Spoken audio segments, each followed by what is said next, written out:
Have you ever just looked at a huge mountain range or maybe a super deep canyon and thought, how in the world did that get here? Well, it turns out our planet's surface is basically a constant epic battlefield. So let's meet the two teams who are responsible for sculpting, well, everything we see. And that really is the central question, right? I mean, if Earth started out as this perfectly smooth ball, why doesn't it look like that anymore? The answer? It all comes down to this relentless planet-scale tug of war. Okay, so let's meet the two opponents. First up, we've got the Endogenic Forces. These are the builders. Just think of them as the planet's internal construction crew, constantly pushing land up from way deep inside the Earth. And on the other side, we've got the Exogenic Forces, the wreckers. They're the demolition team, working from the outside in, trying to wear everything back down. So this whole epic conflict, it actually has a scientific name, Geomorphic Processes. Yeah, it's a bit of a mouthful, but it's just the official term for this constant push and pull between the inside forces and the outside forces that are shaping our world. You know, every single landscape you've ever seen, it's really just a snapshot of this battle, frozen in time. All right, first things first. Let's get to know Team Buildup, the ones responsible for all the dramatic, epic heights on our planet. So yeah, these are the endogenic forces we talked about. And their entire job, their whole reason for being is to build.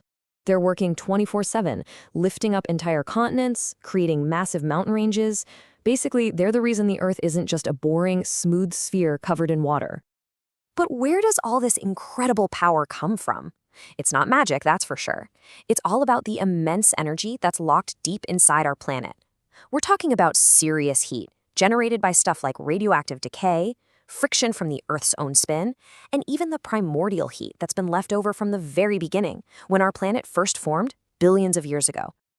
Their main tool for the job is something called diastrophism. It sounds complicated, but it's really just a catch-all term for all the ways the Earth's crust moves around. This covers everything from the intense, slow-motion crunching that builds enormous mountain ranges to the gradual, broad uplift of entire continents. And yeah, of course, it also includes the more sudden, dramatic movements we feel as earthquakes and that constant, steady shifting of the tectonic plates. And when they're not busy bending and folding the crust, the builders have another major tool in their toolkit, volcanism. This is exactly what it sounds like. It's all about moving molten rock, or magma, up to the surface. This is what creates volcanoes, and those huge, sprawling lava plains.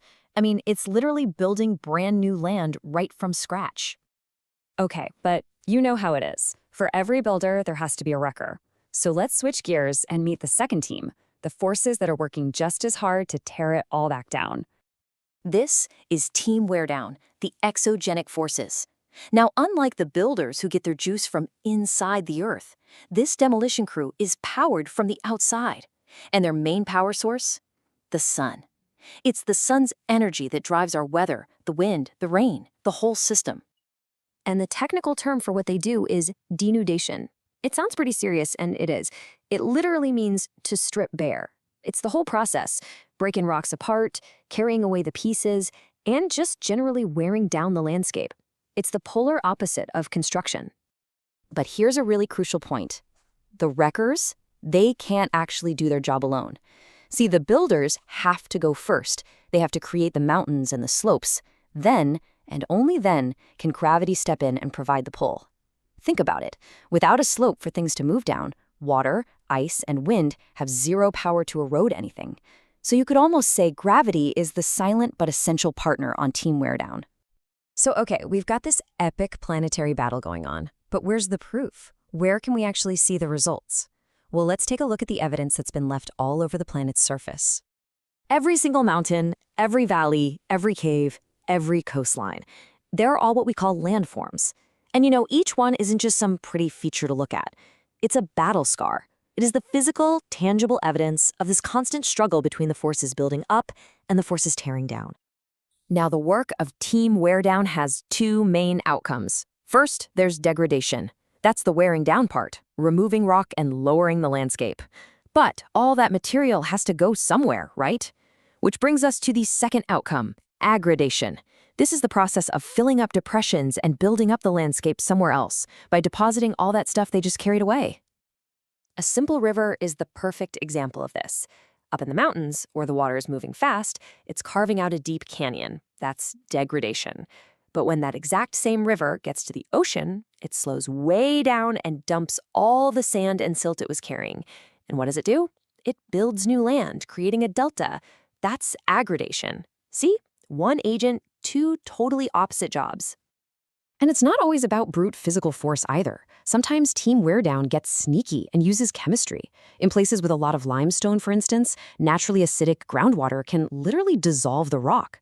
This creates this incredible, surreal underground world of caves, sinkholes, a whole landscape known as karst topography. But if you want to talk about sheer brute force, nothing in nature beats a glacier.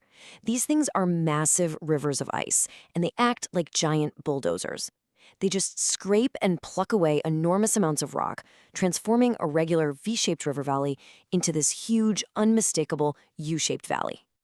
And glaciers, they leave behind very specific calling cards. They carve out these cool bowl-shaped basins called cirques right at the tops of mountains. Now, when two of those cirques erode back to back, they form this super sharp knife-like ridge called a nerate. And when several of them all meet up, you get an iconic sharp-pointed peak called a horn. The most famous example? The Matterhorn in the Alps. Okay, let's head down to the coast for a minute and see how this plays out over time. Imagine waves just relentlessly pounding against a cliff face, day in and day out. They find the weak spots and start carving them out into sea caves. But eventually, the roof of that cave is going to collapse. And what's left behind?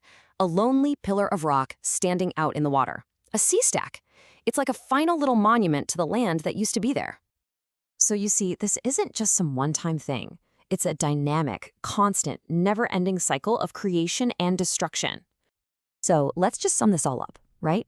You've got Team Buildup. Their whole goal is to create new land and lift the surface up. Their power source is the Earth's internal heat, and their tools are Diastrophism and Volcanism. Then you've got Team Weardown. Their goal is the exact opposite. Level the surface and fill in the low spots. Their power comes from the sun and gravity, and their tools are weathering, erosion, and deposition. Two teams, two totally different power sources, and two completely opposite goals. You know, there's a really great analogy for this whole thing. The Earth's surface is kind of like a house that's under constant renovation.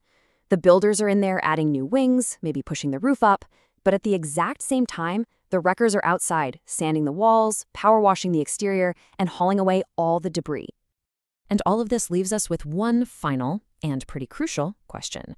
See, the builders, they work on a geologic timescale. We're talking slow and steady over millions of years. But the wreckers, the wind, the rain, the melting glaciers, all of that is powered by the climate.